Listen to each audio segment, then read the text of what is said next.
I want to suggest to you that the task for us in this moment is to learn this state of mind and this state of being. The resilience, the vigilance, the mental strength, the courage, and the pride, not just to survive, but to thrive in this new world that we are living in. We must learn from those who never had the luxury of losing their instinct for danger.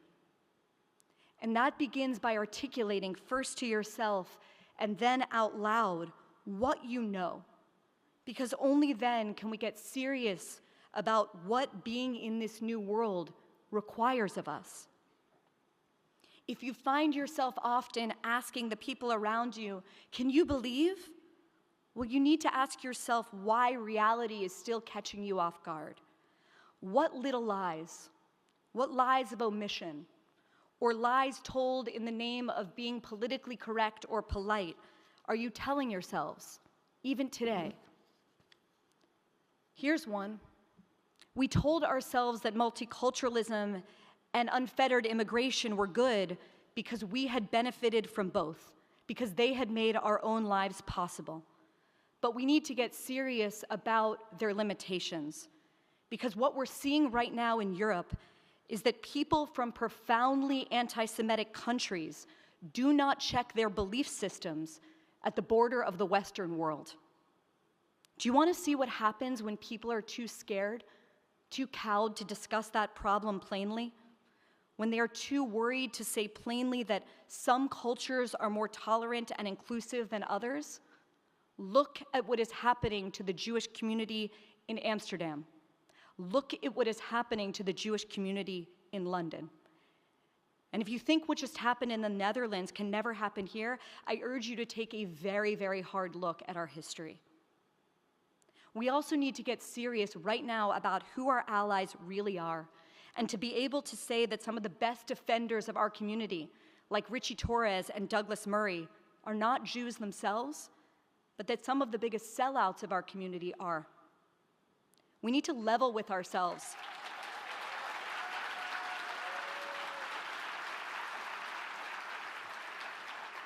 We need to level with ourselves, even if it's in private, and acknowledge that many of the institutions that have turned against our community were funded by members of our own community. Walk through a museum whose staff would never hire a Zionist curator and look at the names above the galleries. Walk in a university right now and look at the names on the buildings. Look at what's being taught there. How did this happen? We need to ask that as we build new institutions to make sure that we prevent that from ever happening again. We need to say out loud what we know to be true about different ideologies that are very chic right now in American life. One of them is this: a worldview that measures fairness by equality of outcome rather than equality of opportunity. A worldview that says that merit and excellence are suspicious is a worldview that is fundamentally hostile to us and to every single value that we stand for.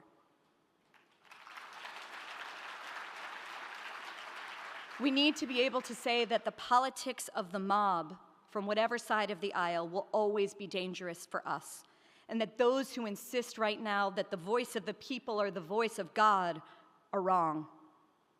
We need to talk about a legacy press that our community still reads religiously, but which lies about the things that we know to be true.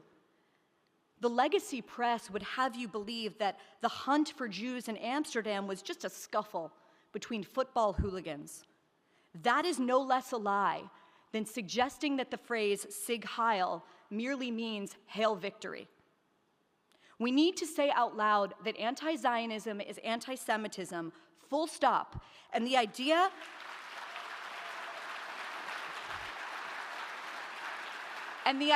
that we need to indulge in panel discussions to debate that inside the Jewish community is perverse. We need to take the phrase globalize the Intifada seriously. It is not a fun rally chant, it is a call for violence against our community. What this moment requires is the truth, the hard, uncomfortable truth. It means not backing down from telling it. to yourself, and to others.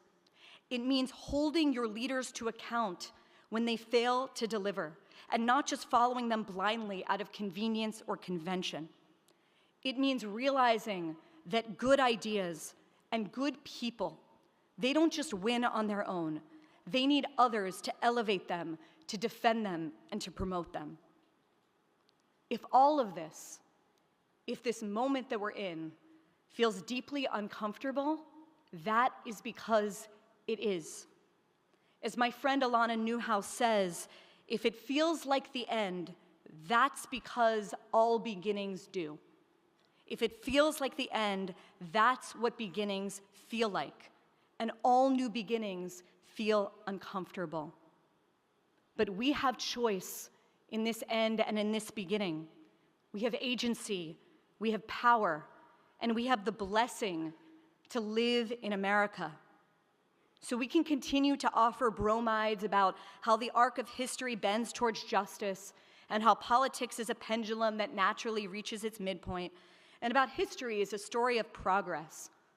Or we can accept that none of that is actually true, that we bend the arc of history, that the pendulum can go in all kinds of radical directions, and about history is never written in advance, that we write it. We can accept what this moment requires and figure out how to forge a world anew. My hero, and I'm sure many of yours, Natan Sharansky, said that there were two kinds of Jews in the Soviet Union. There were the Jews, and these were the majority maybe, who wanted to save the world. And they became communists and ended up enslaved and enslaving half the world.